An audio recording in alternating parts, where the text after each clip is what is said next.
Our next event is entitled Translation is Politics.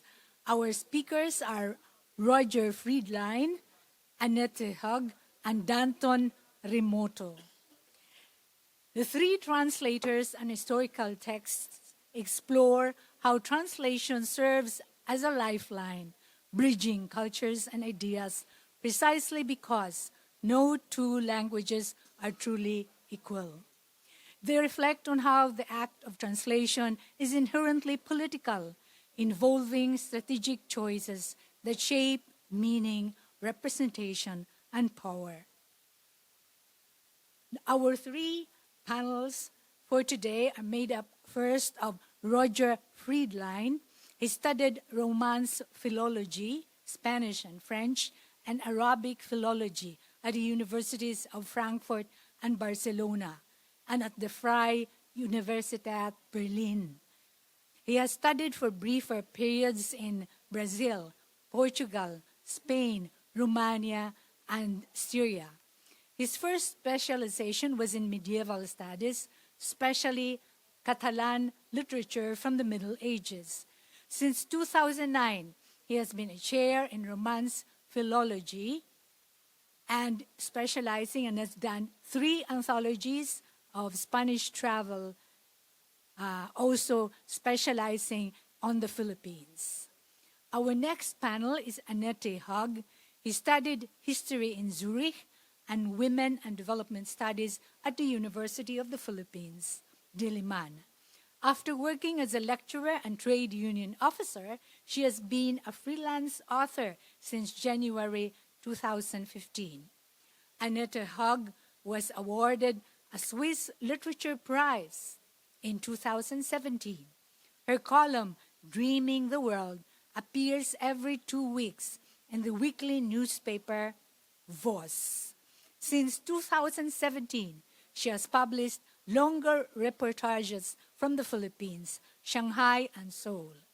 As a literary translator from Filipino to German, she has translated works by Luna Sicatcleto, Alain de Rein, Lualhati Bautista, and Isabelo de los Reyes. The third member of the panel is Danton Remoto. He is the author of River Run, a novel, The Heart of Summer, Stories and Tales, and Boys' Love, a novel. He has also translated 3 classic Tagalog novels into English, Banaag at Sikat by Lopez K. Santos into Radiance and Sunrise, Mga Ibong Mandaragit by national artist Amando V. Hernandez into The Praying Birds, and Luha ng Buaya by Hernandez into Crocodile Tears. He was an associate professor of English and Communication at Ateneo de Manila University, a professor of journalism at the Manila College, and currently a professor of design communication at the Southwestern University, FINMA, in Cebu City. We'll hear first Roger Friedlein, Annette, and then Danton.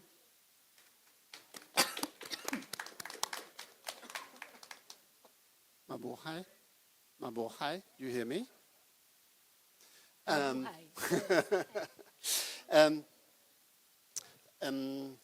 Perhaps first I would like to say that Danton, Annette, and I are all working with translation, but in very different ways. And so we thought it would be good to say first what we are doing and what is our way to work with translation and what problems we have found in it.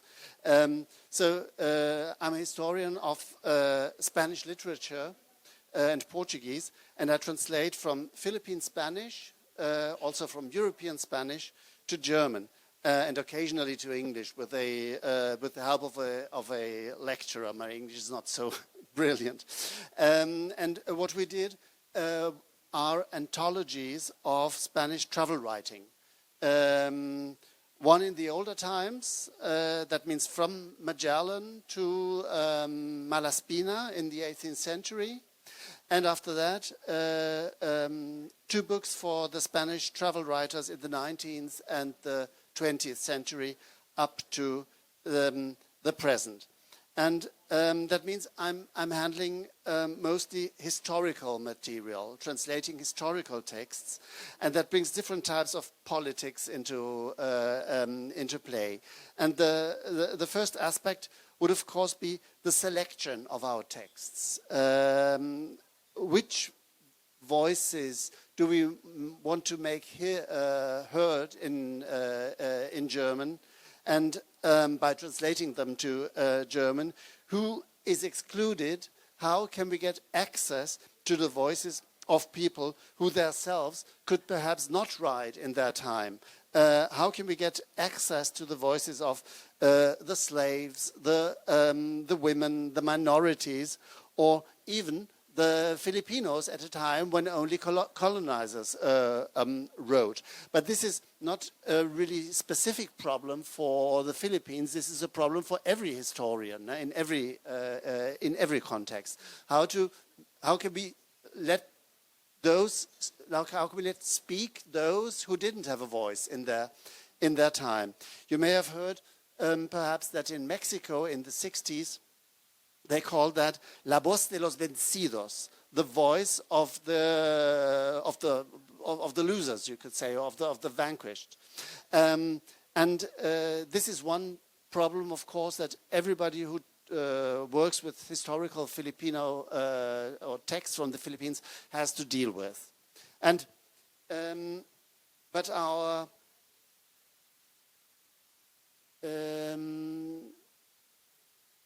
it is not our only question whom we translate. It is also the question, what do we translate of every person? For example, in our anthology, we focused on we didn't translate all the texts, only excerpts. And we focused on the passages, on the excerpts, where these texts, these Spanish texts on the Philippines, talk about other groups in the sense of not the political leaders, but they also talk of the slaves, of women, of the Chinese. They talk about the Muslims, the Japanese. They talk of other colonizers, Portuguese, and we focused, and it was our choice, and that was evidently, was obviously a political choice. We decided to choose these excerpts of our texts, but we could have chosen others. And perhaps the next point or last point, which could be interesting, and now I'm talking of our second book on the travelers from the 19th and the 20th century, is not whom we translate, not what we translate, but how we translate. And there I find two political aspects that are interesting to me. Let me see. And the first one is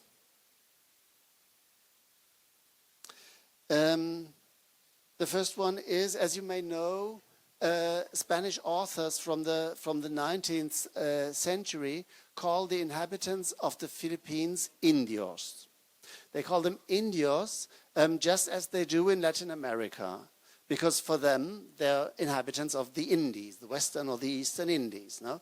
And of course we find that word in our texts. So what to do with that? In German we have the same word, der Indio. But just as in Spanish or in any other language, the word does not have the same sound as it had in the 19th century. But our first thought was to maintain it, because we thought we would have to present the texts as they are historically, no? We couldn't correct the vocabulary. That was our first thought. But then on second thoughts, we came to the conclusion that Indio in the 19th century was the normal word for a Spanish author when speaking to a Spanish public.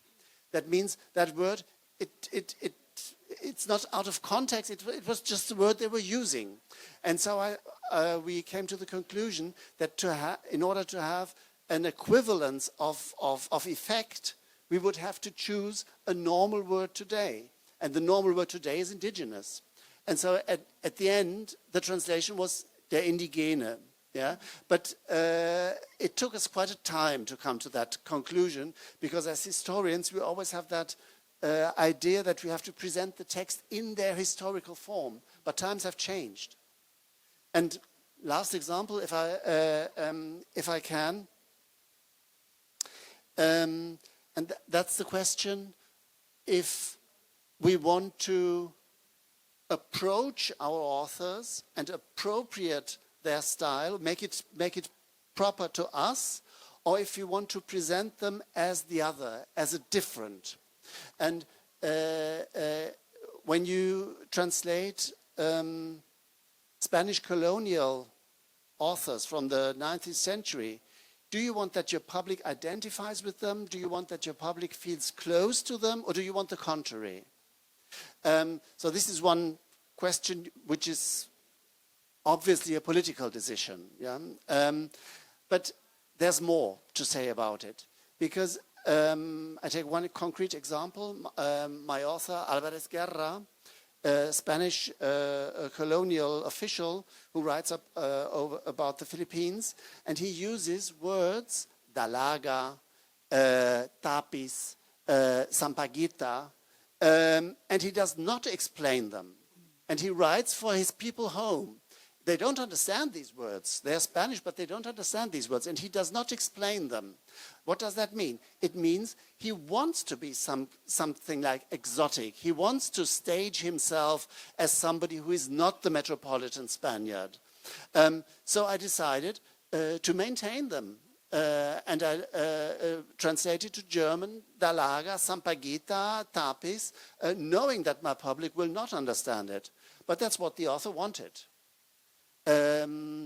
So, well, political decisions, I gave some examples, and I'm sure my colleagues have very different aspects. Yes, thank you very much, Roger. And I'm very excited to meet Danton finally. I will talk about different books. My name is Annette, and I've translated one book. I could maybe go, because this is from the 19th century too, 1887. Der Teufel auf den Philippinen, wie aus spanischen Quellen hervorgeht, Ang Diablo sa Pilipinas, by Isabelo de los Reyes. And here I chose to translate not from the Spanish original, but from Isabelo's Tagalog translation from '89. Which was found by Megan Thomas in a newspaper. And there, I just mentioned this because of the Indio. In the Spanish text, there was the word Indio, but Isabelo himself translated this as Los Tagalos, or Ang mga Tagalog, in the Tagalog text. So actually, he solved the problem for me in '89. Because then I could just translate from the Tagalog as the Tagalan, which created a new problem. Because some of these people are in Panay or up in the Cordillera, and they would not like to be called Tagalogs. But I can mention that in a footnote. So, but actually, coming to what I prepared to say is. What is political about translation? First, I would like to say that in my experience of these 4 books, translation isn't just translation. Actually, a lot of work came before. So it's reading books, looking for new books. Like there are no scouts for Filipino literature. And I'm actually a slow reader, so I cannot have an overview of the literature. So, but there again, the question, how to choose and who chooses what is being translated. Then it worked, so I had to do dossiers, I had to translate chapters and make summaries. And I was in the particular situation that the publishers couldn't read the original because I don't know anybody in the publishing industry here who reads Filipino. So I had to find publishers who are willing to buy the rights of books they couldn't read. They just had to trust me that it's good. which gave me really sleepless nights. And I'm continuously grateful to Unionsverlag or Erlanda and Mario Lüscher from Tinka Tinka that they ventured into this risk. And then, then there was the working out the contracts, and there was quite some troubleshooting necessary, especially in one project, because actually there are no established business relations between German publishers and Filipino publishers.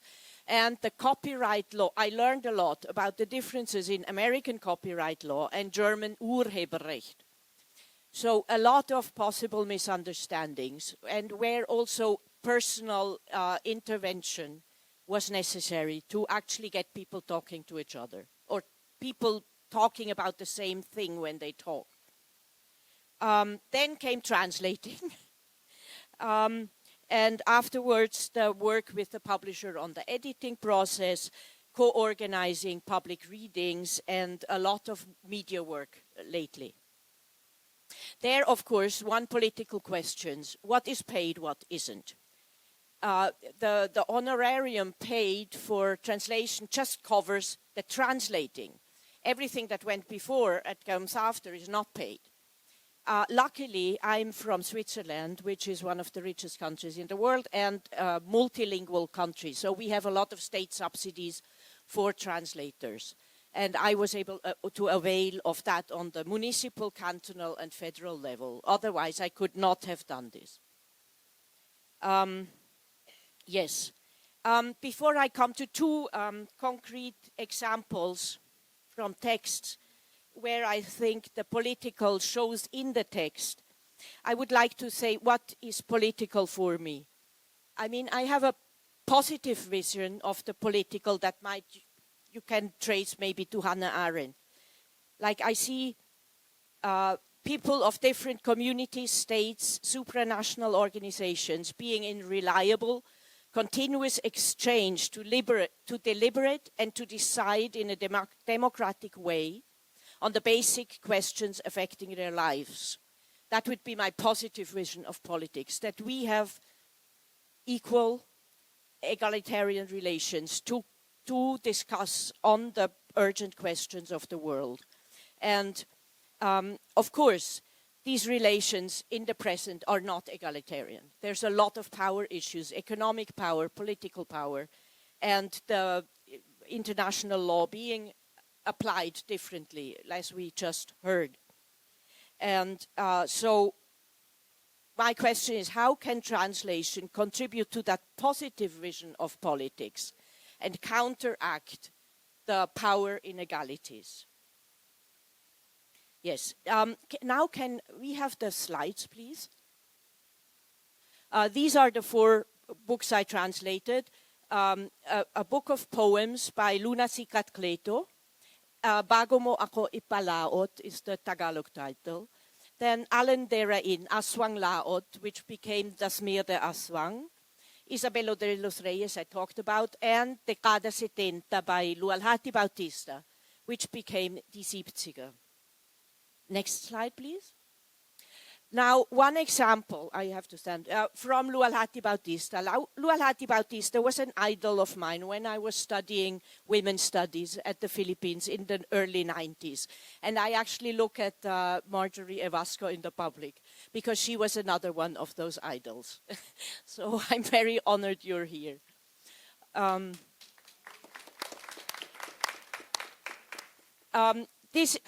can't talk too much about the novel. It's a monologue of a mother who experiences martial law.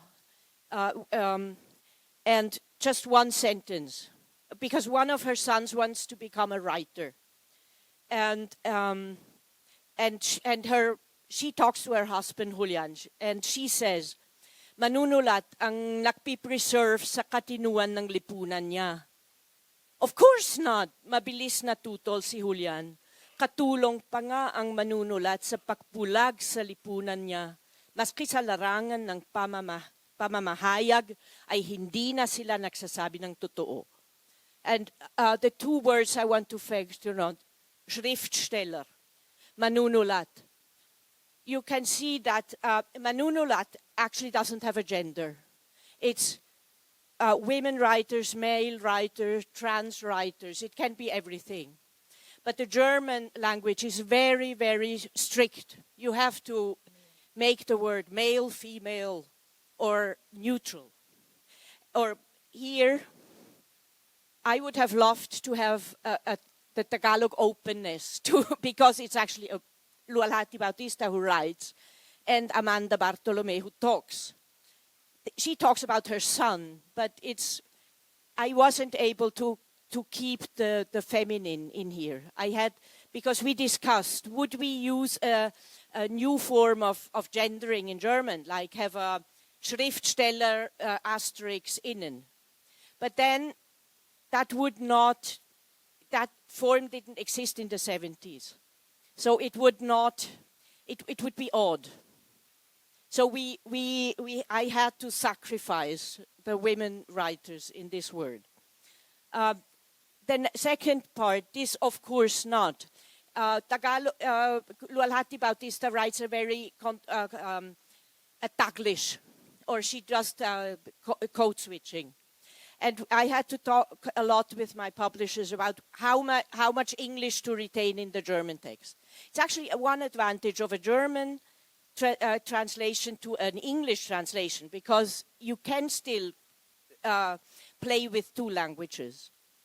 And here, in the beginning, I had a lot of English in my text, but I cut out a lot, because I realized that the English in the Tagalog text had different functions. Sometimes it was government language, because the government talks to you in English. And I decided not to keep that in English, but to have a very bureaucratic, awkward German for it. And another one was just a lot of single individual words. And especially with the editor, we came to the conclusion, well, German is also a mixed language. You have a lot of Latin, you have Germanic roots, you have French, so why make a fuss about English words in Tagalog? Every language is a hybrid language. But there is one way where the English is very important in this Taglish text, because Julian is always talking to her with these English sentences like, it's a man's world, or parangada. So it's a kind of mansplaining that has to be in English to show he's the educated one. And there it's important to keep it in English. And yeah, but it's also, she becomes more and more anti-American in the part of this novel. And it was important for me that to reflect that there are some anti-American terms in German, like Amis for Kano or something. But anti-Americanism in Germany is something completely different from the Philippines. Like I had the shudders in this opening of the book fair when the German Bildungsminister talked about digital colonialism, as if Germany became a colony of the US, which is really, I thought it was out of you can't say that. And this, the relation of Germany to America was one where America brought back democracy and liberated Europe from the Germans. So, from the National Socialism. So, you can't just, I think that was a very difficult political process to know. I can't just take on a sort of anti-American slang in German to translate Filipino anti-American stands, which are anti-colonial stands.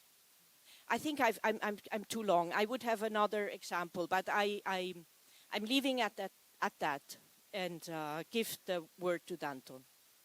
Thank you. Hi. Hello, I'm Danton Remoto, and when I see the word political, at first, I didn't think about it, but now that I'm overseas, I begin to think, because I'm a Filipino, but I have mixed bloodlines. My grandfather was Spanish, my grandmother is Chinese, my great-grandfather is Japanese, And in school, my father was a military officer who went to school in the U.S. He said, study English because you only use Filipino for the housemaids and the drivers. So that's my background. So we have to be good in English. If you spoke Filipino in class, you'll be fined like 1 cent. So we were trained to be spies, to betray our own language. And I think I got scholarships in the US and in the UK because of my English. So I studied in the US and in the UK. And now that I was back in the Philippines, one day I was asked to translate books. So I translated books from Filipino to English, English to Filipino, and there were bestsellers, like 10,000 copies. These are John Green and Mitch Albom. And then when I was in a head of school for British University, Penguin called me up. I thought it was a scam. It's 8 a.m. and somebody said, hello. Oh, sounds like Angela Lansbury on the phone. She said, would you like to translate 3 novels from Tagalog to English? And she named them, no? Lopica Santos, Banagad Sikat, 800 pages, written in 1904, difficult Tagalog. Number 2, Amado V. Hernandez, 700 pages, written in the 1950s, in jail. And then Amado V. Hernandez, Luha ng Buhaya, 1960s, written when he was out of jail. So these were 3 heavily political texts. The first novel, which I called Regions in Sunrise, published in 1905. The Americans were already there. The Americans came to the Philippines. Okay. The Spaniards came to the Philippines to turn us into Christians, no? With the cross and everything. The Americans came to the Philippines to civilize us. But they were so shocked when they came because we spoke Spanish and we had a government system and we had literature. So they brought American books and everything. By 1905, the Americans were beginning to erase many aspects of Philippine political life, and Lopica Santos tried to maintain that in his novel. It's a novel that is a bit like a sociological novel, you know, and he published that in the newspapers every week, like Charles Dickens, 19th century. So what he did, chapter 1 would be repeated in chapter 5, another speech in chapter 10. They're all the same because he got paid every week. So it's a very long, I think it's 1,000 pages, published at 700, 800 pages. And it was so hard to translate. So I called the Penguin and I said, do you want me to do a word-for-word translation? And they said, what will happen if we do that? It's going to be long, it's going to be boring as hell, and honey, we won't sell it. She said, okay, do an adaptation. So I made it a shorter novel, took out the speeches, but I retained the socialism, no? So, because I had to follow my publisher. This is Penguin. This is not an academic press, okay? To be honest with you, if you don't, hi Penguin. If book number 1 doesn't do well, you won't have book number 2. Finished, done, kaput, goodbye, So book number 1, to our surprise, sold well, 5,000 copies so far of a 1905 Tagalog novel. So COVID came. I was in Malaysia and I translated Amado V. Hernandez. Malaysia had very strict quarantine. You can only leave the house if you're going to the drugstore, the supermarket. So I translate. And then it was a faithful translation. But the problem with Amado Hernandez, he was a macho guy, 1950s. The women were all like sex symbols. The woman, her neck was like a vase, and her breasts were like twin towers. He wrote like that, and he said, Jesus Christ, the Gen Zs, millennials, whatever, will cancel me. But we have to be loyal to the text. We have to be faithful, to the text. So it was a 1950s novel written during the Cold War, where women were secondary characters. The same with the third one. crocodile's tears. No, the women were all damsel in distress. They're beautiful but poor, or they are rich but horny as hell. So these are, stereotypes, no? But as one British reviewer said, Professor Remoto tried his best to stick to the original translation, even if there were some problems with characterization. Because in 2025, you cannot have a woman who's like that, no? Yeah. So these are the books I translated. Part 3 is the process of translation. It is hard to translate, I'm telling you. These 3 novels total of 2,500 pages for 3 years. After that, I had to undergo 2 eye operations. No? One for cataract, the other laser. Because my doctor said, you're going to go blind. What have you been doing? I said, I translated books. He said, how many pages? 2,500 pages. No? So I translated. So all my royalties went to my eye operation. No? That's what happened. And then Penguin called me up again. They said, hello, Danton. The books are selling well. I said, oh my God, here we go again. What do you want? I told them, can you translate Jose Rizal from Spanish to English? I said, you gotta be kidding, girl, because he is difficult to translate. I tried. I finished chapter 5 6 months ago. I never continued. It's so hard because Rizal wrote long Spanish sentences. Difficult. The Old Testament is easier to translate than the Noli Me Tangere. So that's what I'm doing now. And then I was hired recently to translate, oh my God, Annette, jeez, another male macho novel where the women are, So I told my friend, why are the women in this novel?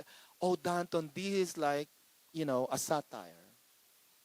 Okay, if this is a satire, you sharpen a bit, no? So what I'm saying is when you translate, you can maybe persuade the writer to, if it's a satire, you sharpen a bit, no? Because it's so hard to translate. It's hard to say. Like people in the Philippines were asking me, why do you translate? Why did Penguin hire you? I asked Penguin, why did you hire me?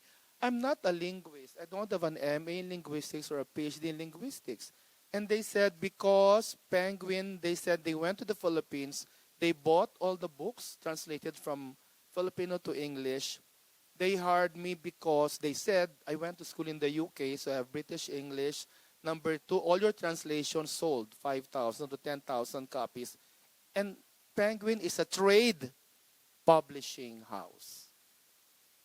Like my last novel, it's there. It's called Boys Love.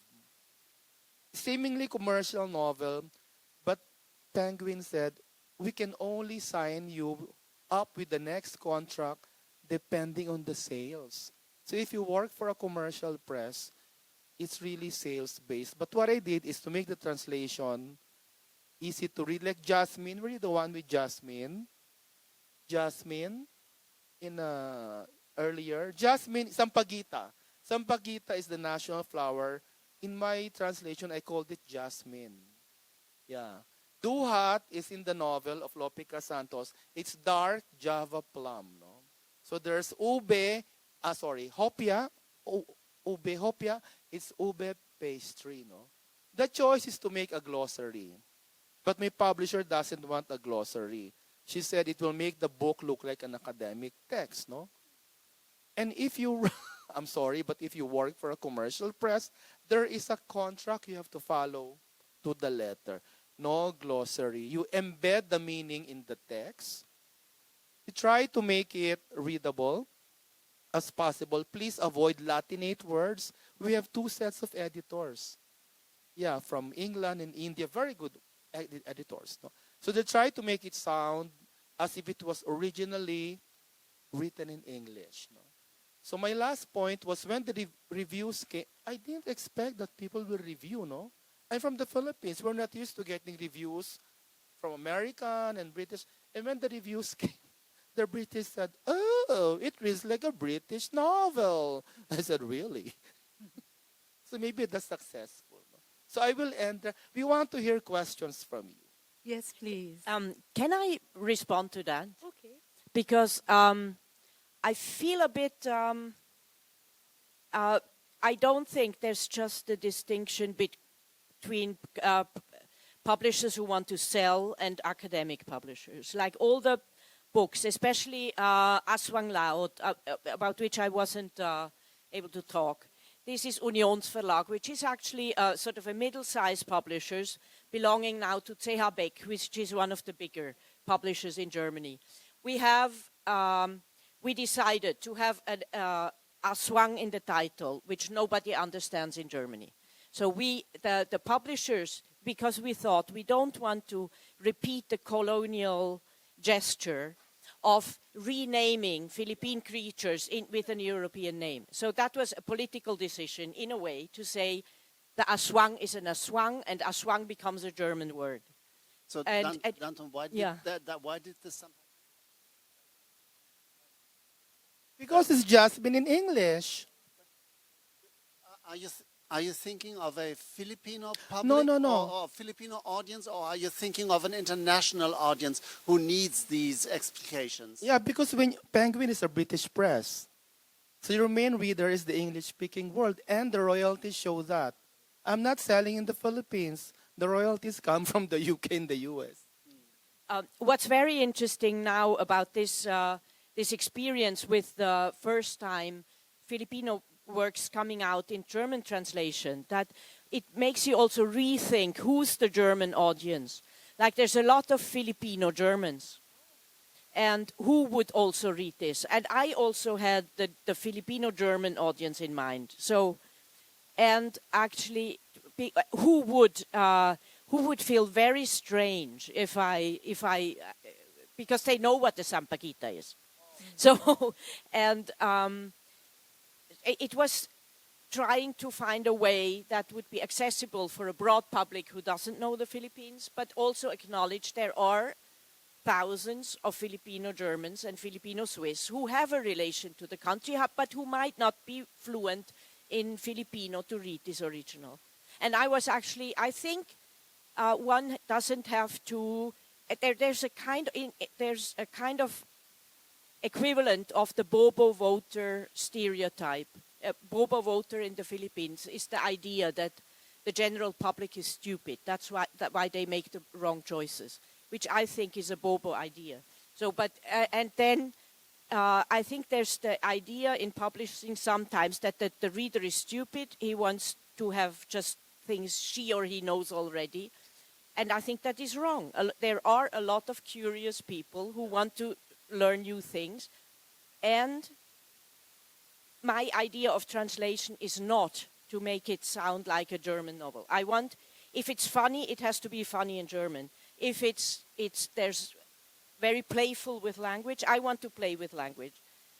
But you should feel that this is coming from somewhere else. Yeah. I mean, there's the whole Walter Benjamin debate about approaches to. Would you like? Because I also want to change, to enrich the German language by introducing Filipino ways of approaching the world.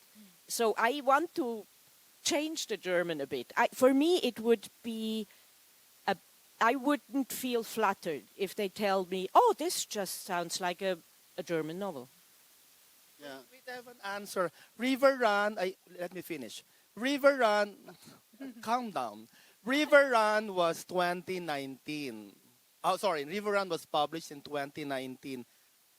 Ube Hopia, Ube wasn't known in the West in 2019. Now you open online, Ube is like purple yam, it's everywhere. That's why in 2019, my editor, British and Indian, so these are not me, but my editor said, can you translate them? What is Ube Hopias? I said, okay, there are two ways. One is the glossary, the other is to embed. And I have to follow. I'm sorry, but in my contract, I'm like a soldier. You have to follow. It said, can you just embed it? So I embedded. But now you're right. I'll just put Ube Hopi. I won't explain because the whole world now knows what Ube is. So it's changing, no? It's changing. Maybe in my revised edition, I'll change. I'll take away the pastry, no? And even if they Yeah. don't know what it is, it may be the best choice because a reader does not really want to understand everything, and he could even feel awkward if he feels that the text is too much has been too much appropriated or too much adapted to him. No? This is why I asked you if you're thinking of a Filipino reader or an international reader. I always tell the truth. I've been writing. I have 40 books, 40. The only books of mine that make money are textbooks and my gay books. Oh Lord, yes. But the literary books they don't sell. So my Penguin publisher is not here, but every year he sends me the sales report, and he said, he's from Singapore. He said, "Ay, Danton, look at your sales report lah. Philippines, this only few, but look at your sales in the U.S. Big." I said, "Where did it come from?" University Press. In the U.S., they have a subject called Asian American Studies or Philippine Heritage. And also Asian Americans, Filipino Americans, they buy it. So what I'm saying is, of course, hey, I went to school in the U.S. and in the U.K., but where do I live? In the Philippines. I live in the Philippines. So I also write in Filipino, in Tagalog, no. But when I write in English, I don't know who the audience is, but with Penguin maybe because it's really a foreign press, we want to develop an Asian audience. But for Southeast Asia, $20 per book is so expensive. In the U.S., $20 per book is like nothing, no. So my way out is to translate my own books into Filipino later, no, later. And when I retire in 3 years, I'll have a small publishing house translating books from English to Filipino in newsprint, and maybe just give them away to to libraries, no, to reach as many people as possible in Cebu. Yes, definitely. I would like to ask if there are people from the audience with some questions. Please, you may then raise your hands. Yes, please. Well, actually, I do not have a question, but a remark. I'm a translator myself. I translate from the German into the Dutch. And we often choose the option of using the original word and then adding the translation. So you, on one side, you introduce the new word, and on the other side, you explain it. And in some cases, that's, from my point of view, the best option. And you can't do it too much, because then the book becomes overloaded. But it's maybe a way of maneuvering around Penguin's regulations. This is what you called embedded. This is what you called embedded translation. Yes. Yeah. But then you also use you would also use for example, the Tagalog word when it's translation from Tagalog. So it's not, then maybe I misunderstood. I thought you only used the English word for Jasmine, for example. These two boyfriends, they said, we sat under the acacia tree and exchanged ube hopia. I don't define it. Ube hopia, period.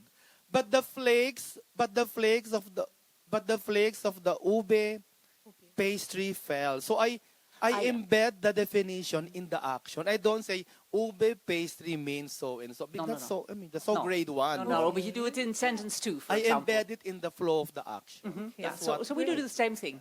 Yeah, great. Yes. I had in this Aswang Laot, there are many creatures. One is, for example, Muwa. Muwa is actually in Panay Bukidnon, or the Panay mythology. And it is explained in the text that the Muwa is stealing the harvest of people.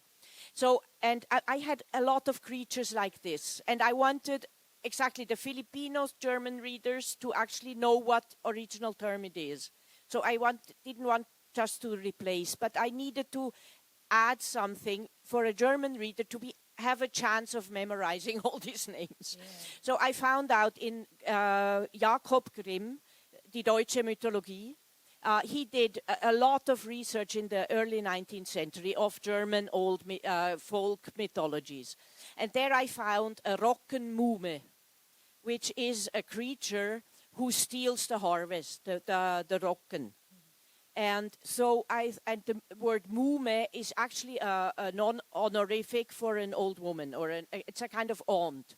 So I created the muhme muva to have the old German muhme with the muva, to create, to be, for people, to have some kind of a German jumping board onto the word muva.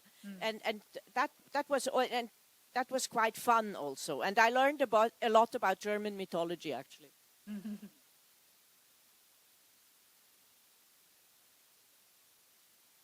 Yes? Even though I'm working, I'm going to have a question.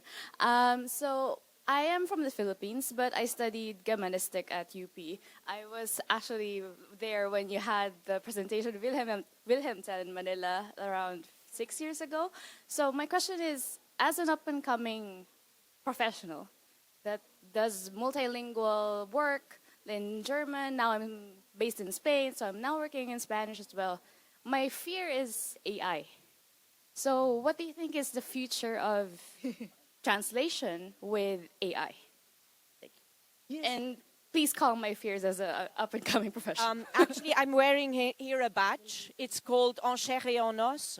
It's a French collective for, it's called actually of flesh and bone. And we sort of advocate human translation, or we struggle to maintain an area of human translation, because it is under threat. And publishers start to give out so-called post-editing jobs, which is a shitty work. You get a machine-translated text and are asked to correct it, which takes away the whole fun of the work, because what we described, finding your own voice, to think of Amanda Bartolome as a person and to really dream a voice for her in German. That's what makes me going, what keeps me going. Giving that away to a machine would be like giving up the whole joy of the thing. But it is a threat. And actually, so I think there's political advocacy and what we have been successful in Switzerland is to get Pro Helvetia, the Swiss funding agency, to have the principle to say cultural subsidies are for people and not for tech companies. So if a publisher is producing text with large language models, they can't have subsidies from the culture department. That's, I think, the most successful thing we've been doing so far. And on the long run, I think it's actually it's very important to talk about translation and to talk about what is it we do, and to come back to the political, like my vision of politics as establishing human relations, to be in a conversation about the world. I want relations with humans, because humans are possible co-citizens in a world republic of letters, where we talk about the world. And I'm not interested what Elon Musk's machines think about the world. Roger, you have something to say about it. Difficult to say anything about that after that statement. But I would perhaps have to admit that in our anthologies, which come out in Spanish, German, and English, not AI, but mechanical translation has been used. And the experience was twofold. We are translating articles that are written up by academics, scholars, and we are translating literature from the 19th century. And the translations of our texts, of the academics of today, I must say they worked. But it did not work to translate the travel accounts from the 19th century. there you have to have humans to take these historical decisions that we mentioned at the beginning, to be creative, as Annette said now. So my point of view for the moment is that there is a territory where mechanical translation is being used and is working, but not yet in the really literature, in the real literary cases. That was my experience. So the time is nearly up. Danton, do you want to say the last 1 minute. statement? You know, I'm 62 years old, right? So when I did one translation a year in the Philippines, in Facebook, it said, oh, you must be using, what do you call that? Mechanical, Hey, mechanical translations. And I said to my friends, what is it? I don't know how to use it. No, I'm really an idiot, no. I mean, how can you translate 1904 Tagalog into English? So and then I have this new novel. I'm translating it. I tried one paragraph of AI, and it's so flat. It's so flat. Just one paragraph. Because I think, with all due respect to whoever made it, I tried DeepSeek, the Chinese one. Because when you translate, I think you weigh the words. No, you weigh the value of this word, and you look at the sound of the words. And I think AI, being a machine, cannot capture the weight of the word and the sound of the words, which are very important in translation. Thank you very much, Danton, Roger, and Annette.